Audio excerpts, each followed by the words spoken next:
So I decided to do the first topic, which asks why the title of the book comes from the section about Janie with the storm.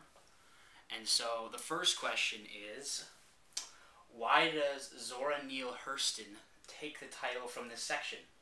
So I think the reason for that, I really don't have a great reason for that, but I think one of the reasons is because it's one of the most climactic scenes in the book, and I think it's kind of expected that a title comes from one of the big moments in the book, and this is definitely that.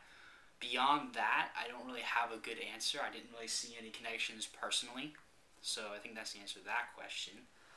For why are the characters questioning and then watching God?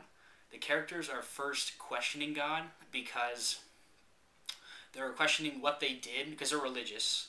Because they're from, well, not because they're from Florida, but usually the South is religious, and definitely in their time period they are religious.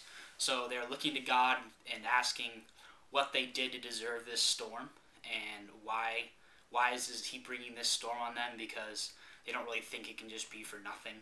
They kind of feel like God brought it down on them because of their sins or some other reason. And so when they start looking to God, the reason they look to God is because once the storm progresses and gets worse, they start looking to him for guidance and protection from the storm, asking him what they can do to get through the storm. And I think that's why they're watching God, is they're watching him for guidance, what he's going to do to help them through the storm so they can keep living, and just living, I guess. The last question, though, which asks, how is this section a microcosm for the book? I think that's an excellent question.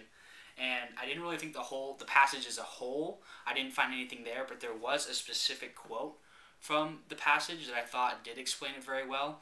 And that quote is, it's when Tea Cake's asking Janie if she regrets coming with him and leaving her house, and she replies, "It's so many people never seen the light at all.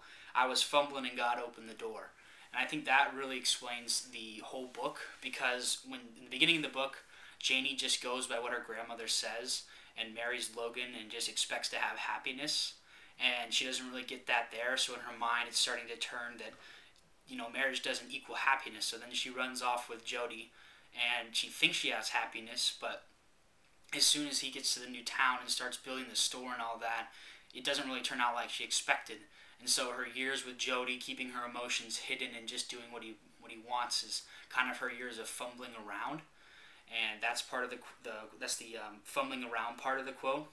And I think that's also true right after Jody's death. She's kind of fumbling around because society expects her to be sad from his death because he was her husband, but she's really not, because she feels free. So she's kind of fumbling around on what to act and feel and what to do because society expects her to be sad.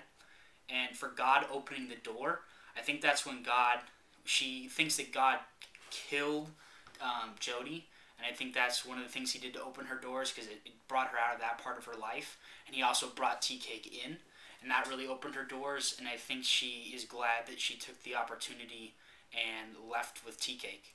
And I think that's that quote is really the one that explains the book the best, not the section as a whole.